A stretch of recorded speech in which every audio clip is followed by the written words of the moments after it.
participants in this discussion on the world we want are Kayoko Saito of Japan, 18, Purificacion Valera of the Philippines, Hamida Akhunt, 17, from Pakistan, Marwan Sadat of Syria, who's 18, Hussein Ghaffar of Egypt, 16, Amital from Israel, 18, and Chung-Hwa Lee, 17, of Korea.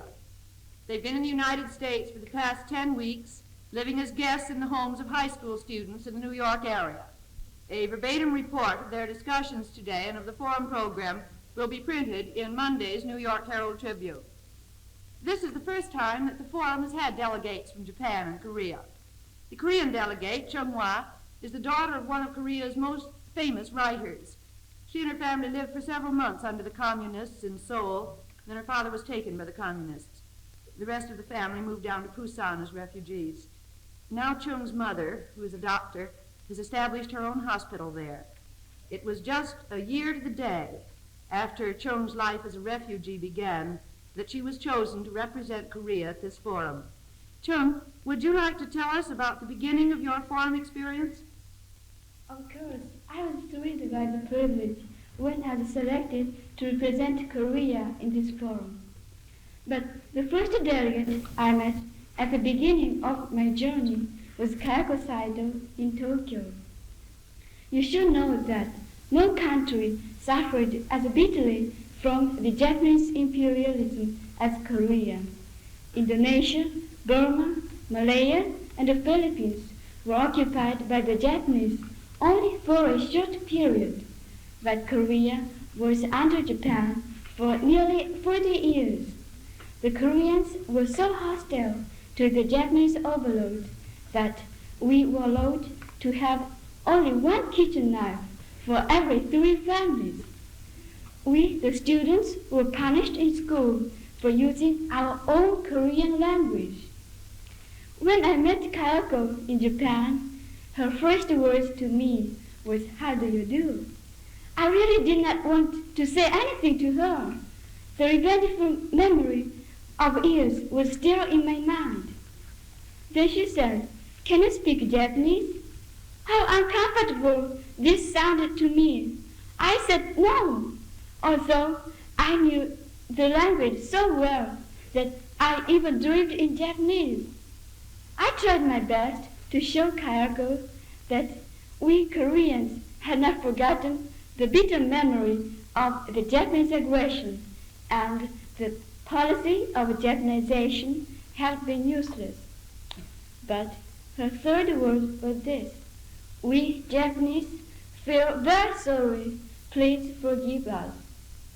Then, at our meeting in Toronto, she said, "Japan is no longer a warlike country. We Japanese today are one of the most peace-loving peoples in the world." Today, Kayoko, whom I hated most, has become my best friend. Never before have I had such a friend as Kayoko, and I really like to use Japanese with her now. I think one way I can complete my mission as the delegate from Korea is to tell my friend students at home what Kayoko has told me so often about the Japanese people's desire for peace and the friendliness in the world. Through this experience with Kayoko that I have told you about, I have realized what a terrible threat to peace the misunderstanding others can be. One of the principal methods through which we can attain the world we want is understanding others. I understand that this is the main reason why an American brought us to the United States and the Herald Tribune welcomed us. Kayoko?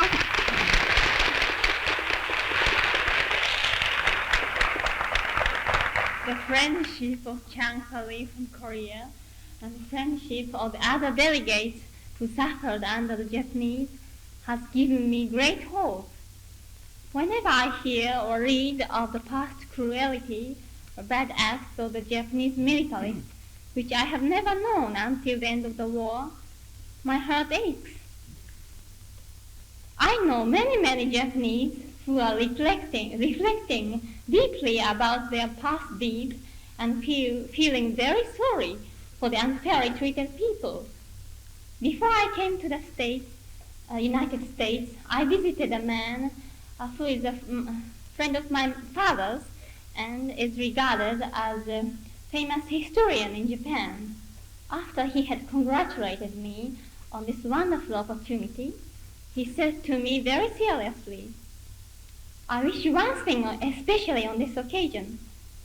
Please be modest enough before the other delegates of Asia and Americans so that you may represent the newborn Japan, our friendly feeling towards the others, and willingness to help others. Talk with them cordially because we have common problems in Asia and we must help each other. This is also my mind." Kayoko, will you tell us about those 200 letters you got when your picture was published in the Japanese papers because you were coming to America? Yes, that was a good proof of how disordered society. Besides such actually working in communism, there are some who, especially among the students and teachers, who admit that communism is theoretically good. And how about Korea, Chung? Well, as I spent under the communist regime for several months and have experienced the miserable life of refugees, I am capable of describing what all the Koreans have experienced.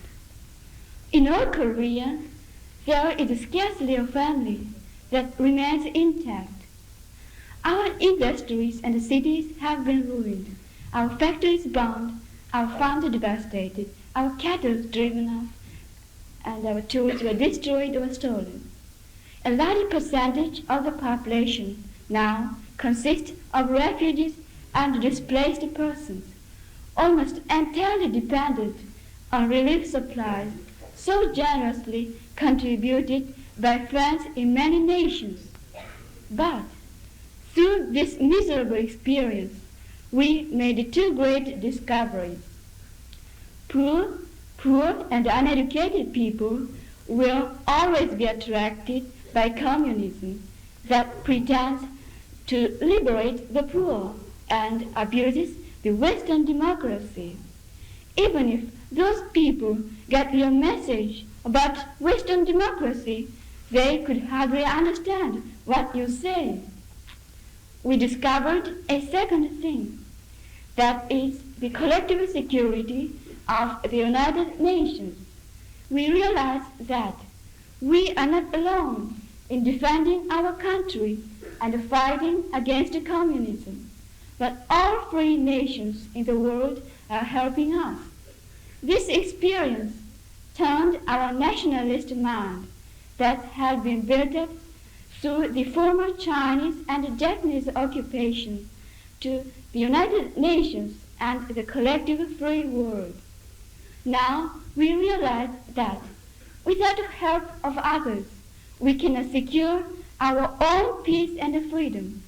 Only when we could help each other in case of need, could sympathize with the fears that others have, and could reach a true understanding, we reach the true peaceful world that all the nations wish to achieve.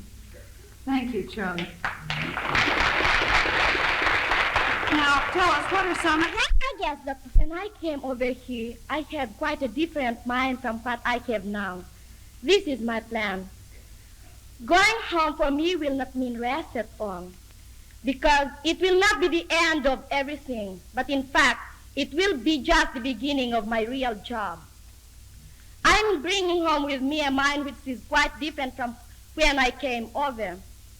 I guess when I go home, I'll have to stay in Manila for quite a few days in speaking in schools. That will give me a chance to begin my crusade for world peace. And one thing more is that I'll try to encourage more panel discussions like we are having now, to try to improve our own homes, our own communities, our own countries, and the world. This is the same with all other delegates. I think they have similar plans. This is just the beginning.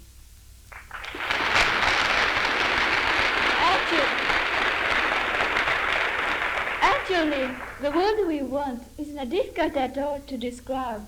It is a world in which people of all different races and nations and colors and religions can be friends with each other as we have been here. As you're taking your seats, I've got a surprise for you. I asked the Assistant Secretary General of the United Nations for a reaction to your idea for a junior United Nations, and I've just gotten his reply. He says that an official junior UN would be very useful.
To you.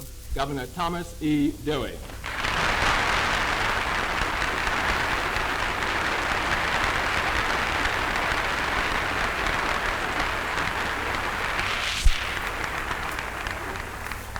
Mr. Chairman, what I have left to wrestle with in the 30-day bill period. When the legislature went home on Thursday, they left me 1,049 bills upon which I must act by signing them or vetoing them within 30 days. And I don't recommend the job of governor. I am delighted to be able to join this of New York, the 24 students who are here from the Near East.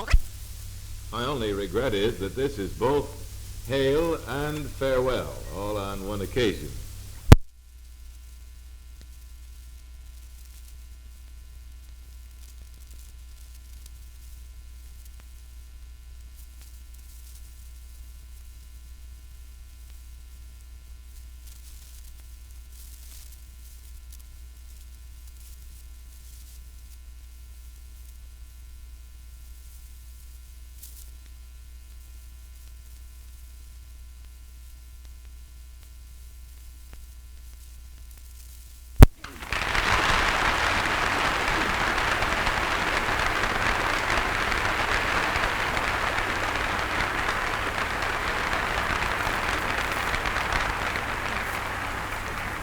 You know, when these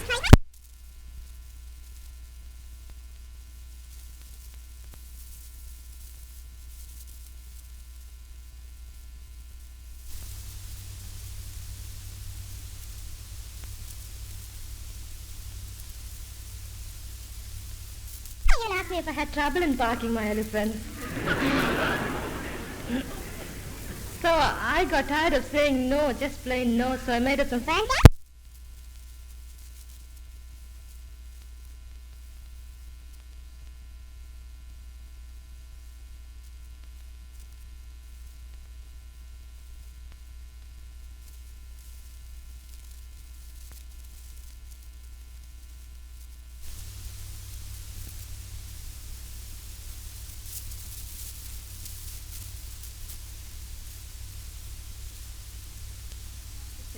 no matter what part of the world we live in.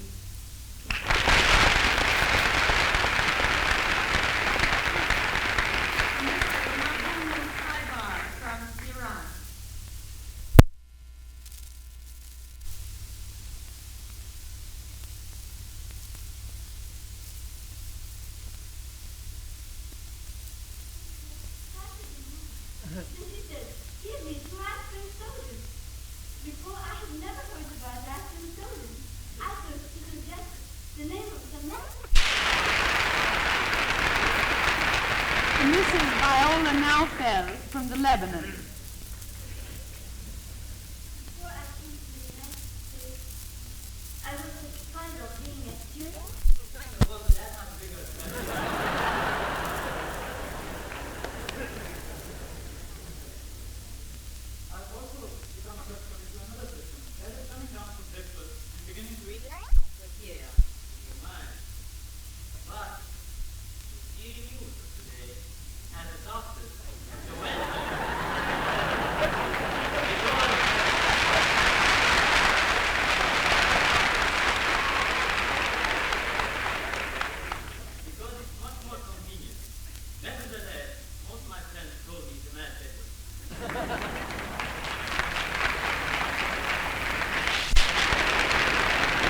Santi Vibomonkal from Thailand. While coming from the airfield after my arrival in New York, I was wondering if my horse was a short fellow. I thought it would be rather pathetic if he was 4 feet 8 inches tall or something like that. But nothing of the sort happened. He was 6 feet tall. And, well,